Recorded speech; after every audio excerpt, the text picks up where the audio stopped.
Olha só quem está aqui neste gramadão, deste belo hotel no interior de São Paulo. Vocês já viram no canal a série 3. Bom, essa aqui atrás não é uma X3, apesar de muito com uma parecer-se. É a nova iX3. Você mata a dúvida aqui na grade, fechada, né? Apesar de também ter um pouco de abertura de ar aqui, sim, o elétrico também precisa de refrigeração, mas uma necessidade bem menor. O loginho azul, pacote M, né? Então a gente tem o para-choque aqui bem agressivão, rodas até menores, né? Rodas 19, com um design mais aerodinâmico aqui para reduzir turbulência. Afinal, quando a gente fala de um carro elétrico, autonomia é uma grande prioridade.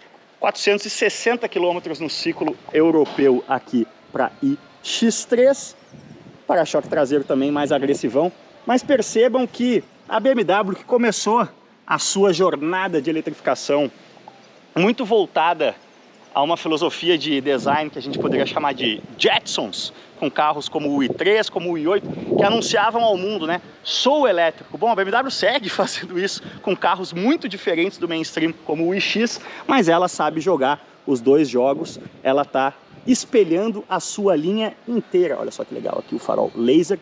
90% dos BMW a combustão estão programados para ter um espelho, né, um equivalente 100% elétrico, como é o caso aqui do iX3, seu por R$476 mil, o popular meia milha, o cluster aqui ainda da geração anterior, né, o ID7, de baixo, uou! Ar-condicionado disse a que veio, que bom, porque está 35 graus aqui no interior de São Paulo. Olha só que legal esse easter egg aqui do X, quando você fecha a porta, ele some, você abre e você relembra que está no modelo X, assim como cada vez que você entra no seu iX3 com o pacote M, você lembra, uou, eu tenho o pacote M. Mas vamos dar uma olhadinha aqui debaixo do capô. Capô aberto, fechar a mensagem, uou, cheio de assinaturas sonoras. A gente vai falar um pouquinho mais sobre isso já já, mas aqui a gente tem nada. Como a Volvo faz também, né? Tudo selado. O único fluido aqui que você abastece é o do lavador do para-brisa.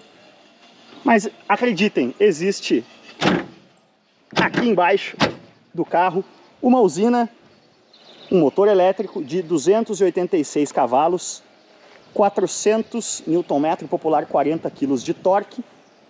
Percebam, não sei se dá para perceber, né? O carro é inclusive ligeiramente mais alto por causa disso, por causa do sanduíche de baterias embaixo, que pesa mais de 500 kg. O peso total desse carro é de 2.700 kg. A gente vai falar um pouquinho mais sobre isso já já. Mas quando a gente fala desses números aí de potência e torque, o que mais chama a atenção é que eles não são tão impressionantes assim, né? Faz parte um pouco dessa segunda linha de eletrificação, vamos chamar assim, né? Tem a linha Jetsons e a linha convencional. Bom, a linha convencional não tem aquela obrigação de oferecer aquela aceleração que é uma voadora no peito, que no início aí da eletrificação as marcas premium focaram muito nos elétricos de alta potência. Aqui a gente tem um carro focado no que a gente pode chamar de mundo real.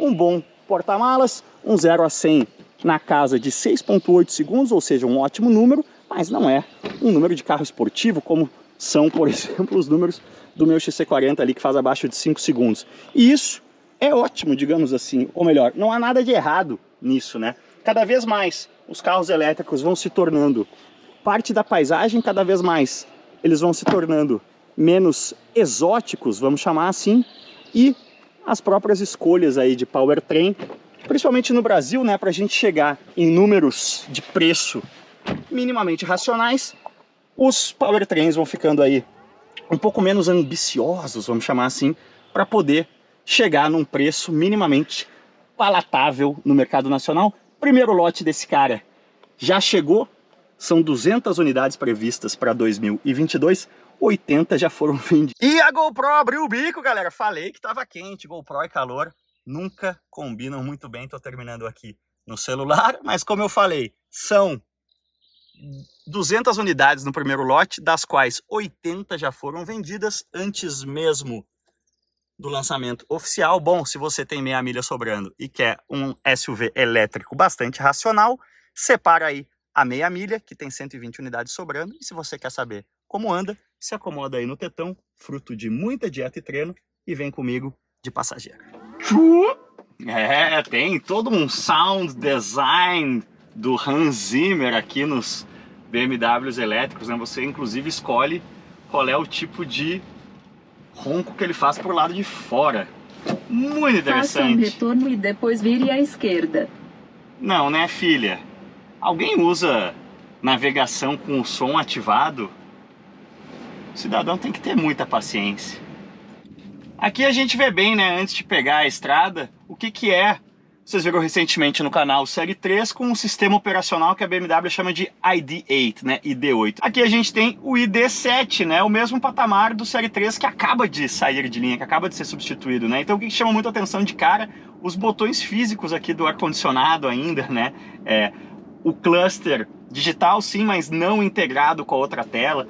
Não é que tenha de qualquer maneira uma sensação de ser algo não atual, não contemporâneo, mas tem sim, fica um pouquinho para trás, né, do que a gente viu no ID8 lá do Série 3. É óbvio que vai acabar chegando aqui também o ID8 em breve, né? No próximo refresh aí, ou melhor, no primeiro refresh que o iX3 receber, né? Afinal, esse aqui é o primeiro iX3 da história.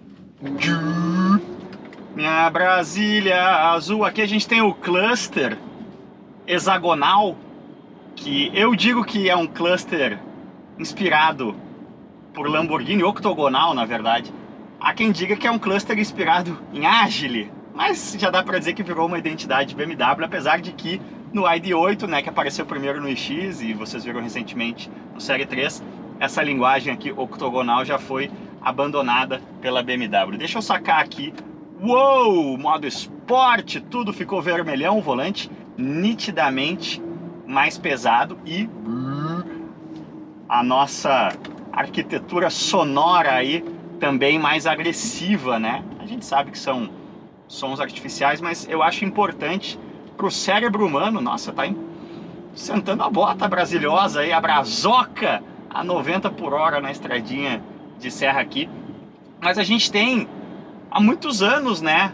Décadas e décadas, ou até séculos de carros a combustão nos condicionaram a significar um barulho, uma intensidade de ronco maior com um trabalho de powertrain maior e, portanto, uma velocidade teoricamente maior. Então é interessante sempre ter essa... vou botar por dentro aqui na brazoca, não. Ter essa correspondência aí nessa era que a gente ainda viverá por algum tempo aí de transição, sempre vai ajudar, né? Vamos ver se a gente consegue se livrar do tráfego, porque essa van deveria estar na faixa da direita e não está. Ó, sentei a bota e vocês já estão vendo um pouco aqui do que eu chamaria de ligeiro drama do iX3, né?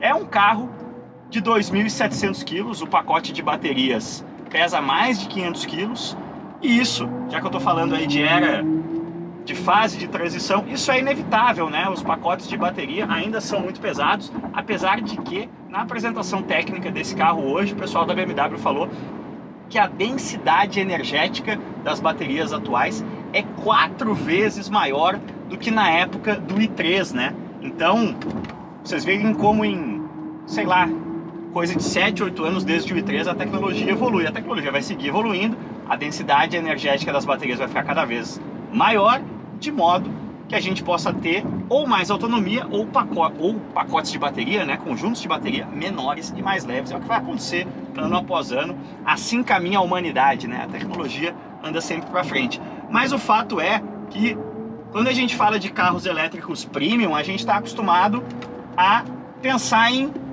aceleração explosiva, e esse carro não entrega isso. Ele faz um 0 a 100 em 6.8 segundos, que é ótimo, né? Pro seu dia a dia, é um carro esperto, não me entendam mal. De forma alguma eu estou dizendo que o iX3 não é um carro rápido e esperto, mas comparado com o meu XC40 V8 ali de 407 cavalos, 60 kg de torque, aqui a gente tem 40 kg de torque. Você não tem aquela voadora no peito quando afunda o da direita. E cada vez mais a gente também vai entender que não precisa ter isso, né? Isso foi uma das formas aí que as marcas focaram na estratégia. A própria Volvo agora já oferece um XC40 single motor, né, com menos potência.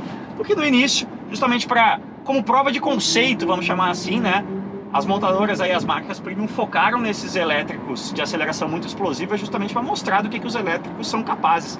Mas no dia a dia, 95% das pessoas não entusiastas não fazem questão nenhuma de um carro que tem uma aceleração explosiva. Aqui, ó, vou colocar o câmbio no modo B, que é o modo, ó, como o carro já iniciou aí o máximo de eficiência de recarga da bateria, ele desacelera o carro em até 1,9 metros por segundo. Isso é uma desaceleração bastante interessante aqui, o One Pedal Drive, né?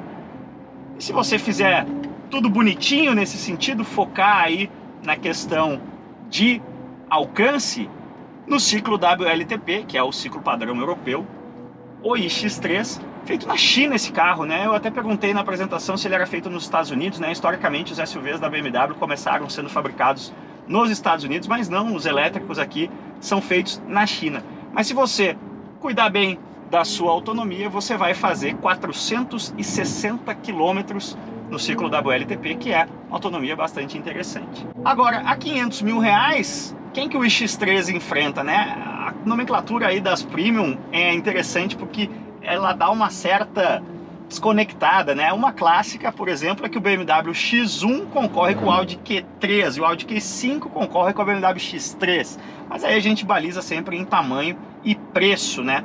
O concorrente por excelência seria o Mercedes EQC, né? Que é o SUV baseado na plataforma clássica. Que confusão! Vou botar na tela o nome aí e o preço da Mercedes, do SUV médio elétrico da Mercedes. Mas, por exemplo, a Volvo, que tem no XC40 o carro elétrico mais vendido do Brasil na atualidade, bom, o XC40 ele concorre com a X1 em tamanho e porte, né? Que ainda não temos uma X1 100% elétrica.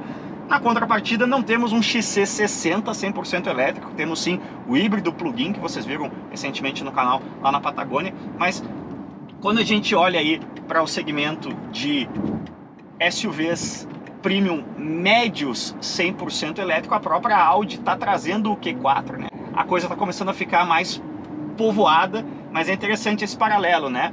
O XC40 elétrico da Volvo não tem um concorrente direto da BM e o iX3 elétrico da BM não tem um concorrente direto da Volvo. É, como a gente vinha dizendo, uma fase de transição e, tendo feito esse retornex aqui com a série 3 há pouco, a gente sente aqui, né? Por mais que os elétricos tenham o peso embaixo, o centro de gravidade mais baixo, não resta dúvida que é um carro de 2.700 kg, né? Na hora que você vai fazer um retorno mais agressivo.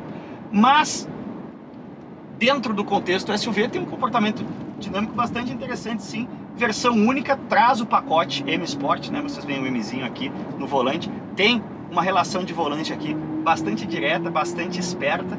É um carro muito gostoso para daily, né? Não espere aí estímulos às suas glândulas de esportividade semelhantes aos do Série 3, mas como eu sempre digo, quando a gente fala de carro 100% elétrico, ou melhor, quando a gente fala de daily, né? Aquele carro que você realmente quer usar como meio de transporte no dia a dia, o elétrico está claramente à frente do carro a combustão. Os números mostram, né?